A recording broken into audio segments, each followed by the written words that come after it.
IPL 2026 புதிய விதிகள். இனி ஒரு அணி 200 ரன்களுக்கு மேல் வித்தியாசத்தில் வெற்றி பெற்றால் IPL தொடரின் 19வது சீசன் வருகின்ற மார்ச் 28ஆம் தேதி தொடங்குகிறது. இந்தியாவில் 5 மாநிலங்களில் தேர்தல் நடைபெற இருப்பதால் IPL போட்டி 2 கட்டங்களாக நடைபெற இருக்கிறது. இதில் முதல் கட்டத்திற்கான போட்டி அட்டவணையை IPL நிர்வாகம் சில தினங்களுக்கு முன்பு வெளியிட்டது. இந்த நிலையில் வருகின்ற 2026 சீசனுக்கு சில புதிய விதிகளை வகுத்துள்ளது BCCI. மேலும் சில முக்கிய விதிமுறைகள் ஆலோசனை இருப்பதாகவும் தகவல் வெளியாகி உள்ளது. கடந்த 18 சீசன்களாக IPL தொடருக்கு ரசிகர்கள் மத்தியில் பெரும் வரவேற்பு கிடைத்து வருகிறது. இந்த நிலையில் 2026ஆம் ஆண்டுக்கான IPL தொடர் மார்ச் 28ஆம் தேதி தொடங்குகிறது. இதன் மூலம் போட்டியில் நடப்பு சாம்பியன்ஷிப் ராயல் சேலஞ்சர்ஸ் பெங்களூரு அணி சன்ரைசர்ஸ் ஹைதராபாத் அணியை எதிர்கொள்கிறது. கடந்த 2 சீசன்களாக மோசமான ஆட்டத்தை வெளிப்படுத்தி வரும் சென்னை அணி இம்முறை மீண்டும் வெற்றி பாதைக்கு திரும்பும் என்றும் ரசிகர்கள் எதிர்பார்க்கின்றனர். அதற்கேற்ப சென்னை அணியில் இளம் வீரர் உட்பட சஞ்சு சாம்சனும் இடம்பெற்றிருப்பது கூடுதல் பலமாக பார்க்கப்படுகிறது.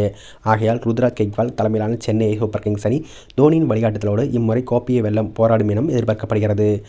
புதிய விதிமுறைகள். ஒவ்வொரு அணியின் பயிற்சிக்கும் புதிய ஆடுகளங்கள் தயார் செய்யப்பட வேண்டும். ஒரு அணி பயிற்சி செய்த ஆடுகளத்திலோ அல்லது வலைப்பயிற்சி செய்த இடத்திலோ மற்றொரு அணி பயிற்சி செய்யக்கூடாது.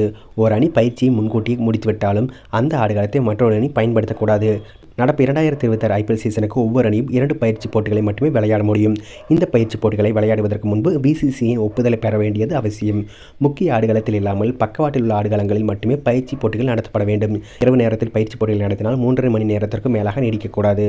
பயிற்சி ஆட்டத்தை பொறுத்தவரை உள்ளூர் அணிக்கே முதல் முக்கியத்துவம் அளிக்கப்படும். 2 அணிகளும் ஒரே நேரத்தை கேட்டால் அணியின் மேலாளர்கள் கலந்து பேசி முடிவெடுக்க வேண்டும். ஆலோசனையில் உள்ள விதிகள். போனஸ் புள்ளிகள். ஒரு அணி 200 ரன்களுக்கு மேல் எடுத்து பெரிய வித்தியாசத்தில் வெற்றி பெற்றாலோ அல்லது குறிப்பிட்ட ஓவர்களுக்கு இலக்கை எட்டினாலோ போனஸ் புள்ளிகள் வழங்கும் முறை ஆலோசனையில் உள்ளது. பவர் பிளே மாற்றம். முதல் 4 ஓவர்களில் கட்டாய பவர் பிளே நடைமுறையில் இருக்கும். மீதமுள்ள 2 ஓவர்களை பேட்டிங் செய்யும் அணி 16 ஓவர்களுக்கு தங்களுக்கு தேவையான நேரத்தில் பயன்படுத்திக் கொள்ளும் வசதி குறித்தும் ஆலோசனை நடத்தப்பட்டு வருகிறது.